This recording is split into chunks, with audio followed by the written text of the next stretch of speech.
Hi, this is Tina Greenbaum with Mastery Under Pressure with another Facebook Live little tip for today. So I had promised you that for the 5 days this week that I would give you a tip.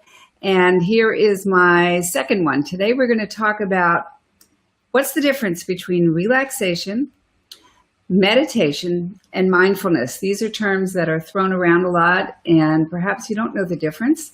And let me give you a little history. The relaxation response was coined or developed or noticed by a Dr. Herbert Benson.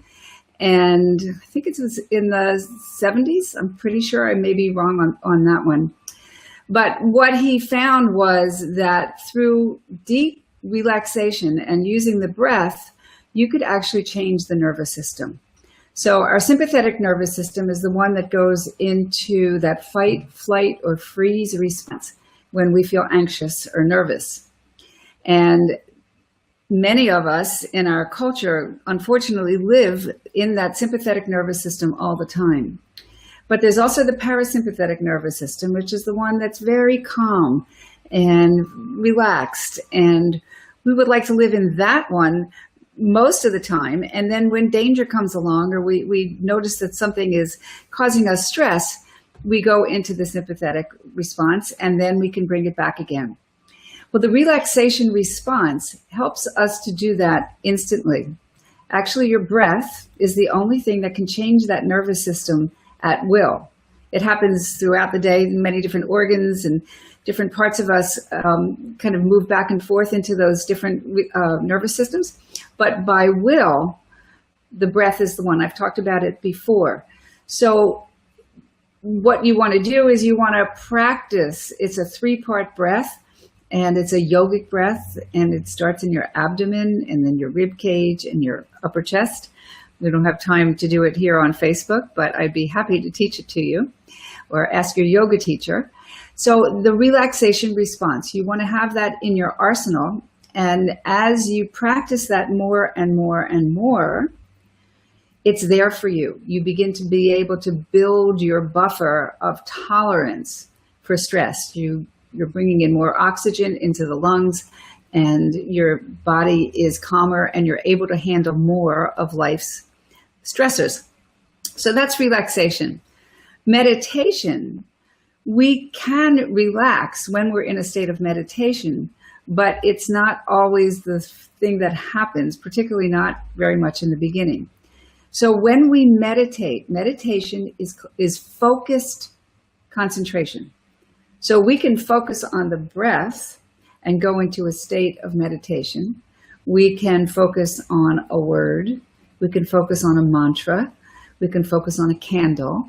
We can focus on an idea. But the idea is that when your mind begins to wander, which it will, because it's the way that the mind works, the mind will wander and you bring it back. The mind wanders and you bring it back. So again, in the beginning, when you're just beginning to start to cultivate that actual muscle and the changes in the neuronal pathways in the brain, you're not always necessarily relaxed very much in the beginning. So people have this idea that in order to meditate, you have to be in this Zen-like state and that you're going to be in this very, very calm state. Again, it takes time, and I've been meditating for over 40 years, and some days are really quiet and other days are not. So we learn to expect that the mind is very busy, and through meditation, we begin to train it. It's actually, we create a thicker part of the brain in the prefrontal cortex. It gets thicker, and the mind goes there more quickly and more quickly. And when it does that, it calms down the alert system that goes on in our lower brain and our midbrain. So that's meditation. So again, we can become very relaxed through meditation, but that's not always the byproduct. What is mindfulness? Well, there's mindfulness meditation, where we become aware of everything that comes into our consciousness. So again, we are focusing not necessarily on just one thing, but we are focusing on one by one, we begin to notice the sounds outside, the way my legs are crossed, where my breath is, my shoulders. And you can sit in a mindfulness meditation and spend 5 minutes, 10 minutes just noticing.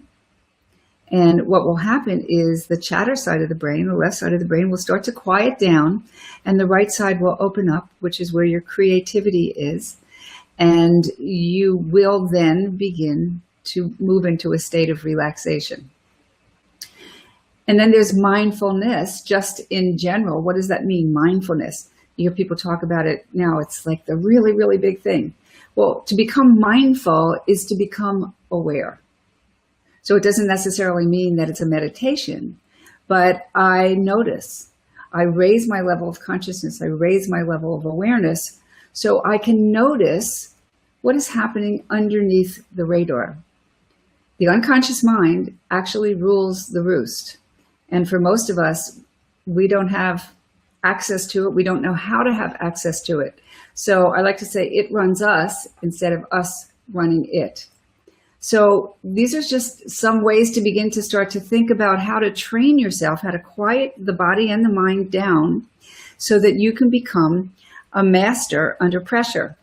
Speaking of mastery under pressure, I have a workshop coming up this weekend, May 6th and 7th, here in Emeryville, California, and I would love you to join me. You can find out more about it by just going to tinagreenbaum.com/programs. That's Tina, T-I-N-A, Greenbaum, GREENBAUM.com/programs. And if you have any comments, you have any questions, if there's anything that you would like me to answer, please leave a comment and I will pick them up and answer them in the days to come. So here we are. This is the second day. Yesterday we talked about focus. Today we talked about mindfulness, meditation, and relaxation. And I look forward to seeing you tomorrow, where we will talk about our thoughts. So come and listen. I'm sure you don't want to miss it. And these are all mini lessons on how to master yourself under pressure. Thanks so much. Bye.